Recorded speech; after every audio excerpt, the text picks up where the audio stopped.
What is going on, everyone? The Triple I Initiative Showcase, a show kind of focused on more indie titles, was today, and it was a jam-packed 45 minutes of a lot of games, some announcements, and a couple of reveals. I have the rundown of everything in the showcase, so here is what you missed. The show popped it off with the world premiere of a new game called Neverway.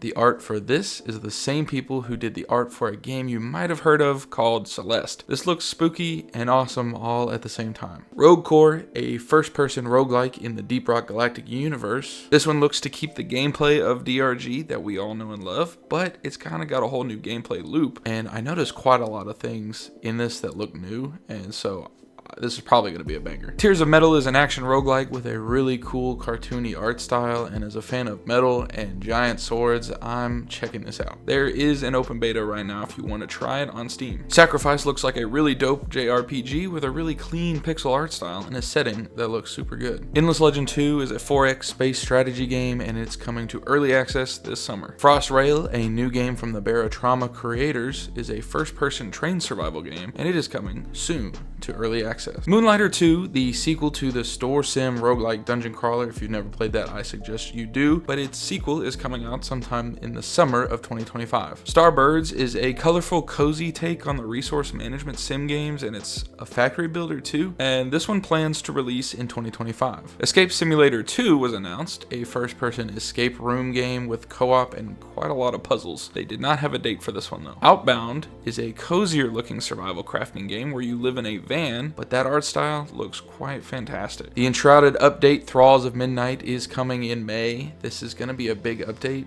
coming to the world of Enshrouded, and it's adding quite a bit from what I can see. I was kind of waiting for the 1.0 launch to go back to this, but I may have to dabble. Timberborne is the beaver-based city builder, and it is getting its update number 7 in May. BlazBlue Entropy Effect is a roguelike that's got a really cool art style. I've never seen this game before, so I really need to try it because it's already out, but it's getting a Dead Cells collab, so that's cool. Opus Prism Peak is a story-rich adventure of a photographer trapped outside of reality. If you like narrative, heartstring-pulling games, this is probably right up your alley. Blacksmith Master, if you've ever wanted to own a blacksmith empire, this looks like it's going to fulfill that need. A new Heroes of Might and Magic game in 2025.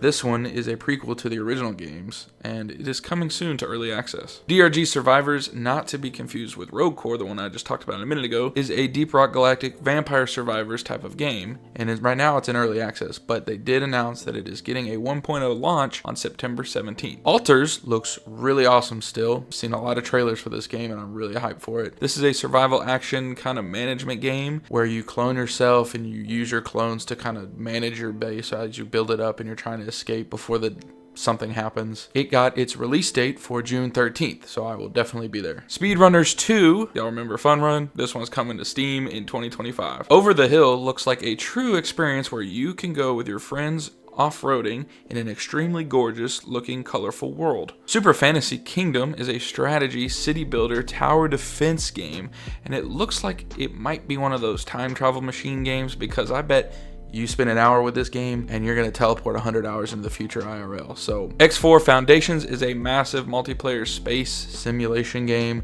If you are into these big space sim type of games, I bet this one is right up your alley. Rematch, the 3v3 soccer game coming from the devs that made Sifu, it now has a release date for June 19th. Vampire Survivors announced like 3 updates all at once. You know, they can never do anything normal ever. They're all out today too, which is nice. Co-op is officially in the game now. They added like 16 new characters and a new map with a ton of biomes. It's Vampire Survivors, you know how it is. It's fire. Ikuma is a narrative exploration game, and it is coming out in 2026. Vrising's first major update to the game since 1.0 launch last year is the Oakveil update on April 28th. It is adding a lot to the game with a new area, new enemies, new weapons, and I'm sure some new bosses. Neccesse, I don't know how you pronounce that one. I have it in my Steam library and I haven't even played it yet. It's a survival crafting game that has been in early access for a while now, and it announced a new update that is coming soon, and it also said that the official 1.0 launch is going to be in 2025. So we will see if that is true. Duskfade gave me Legend of Zelda vibes, mixed with the action platformers of an older generation. Could be seeing a revival in those. This is going to be set for 2026. Morbid Metal is a very fast-paced hack and slash roguelike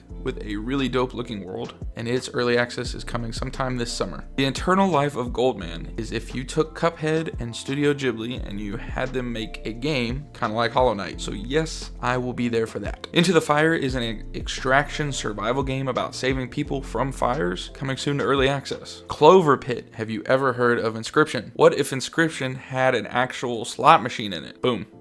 There you go. I love gambling. No, I am not human. More like, no, I am not gonna play that. But if you really like spooky, scary looking games, maybe you will. Voidbreaker, they are labeling it as an adrenaline-fueled FPS roguelite, and it definitely looks like it is fast and hectic, that is for sure. They say it has deep gun modding elements, allowing you for nearly infinite weapon variants, so if that sounds like something you are into, the playtest is available on Steam right now, and it is coming to early access soon. Katana Zero, confirmed, a DLC is still coming, and it is still gonna be free, but there was no date. Classic. Shapes2 Factory, a factory builder management type of game, is in its early access now and is now getting a Dimension update on June 2nd. This game is rated overwhelmingly positive on Steam, so anytime I see that, I know that it is probably a banger. And that was everything from the III Initiative Showcase today. If you saw something you loved or plan on playing any of these, drop it down in the comments. Let's talk about it. Don't forget to like it up, hit subscribe so you don't miss out on the next video, and ring that bell so you can get a notification when I post next.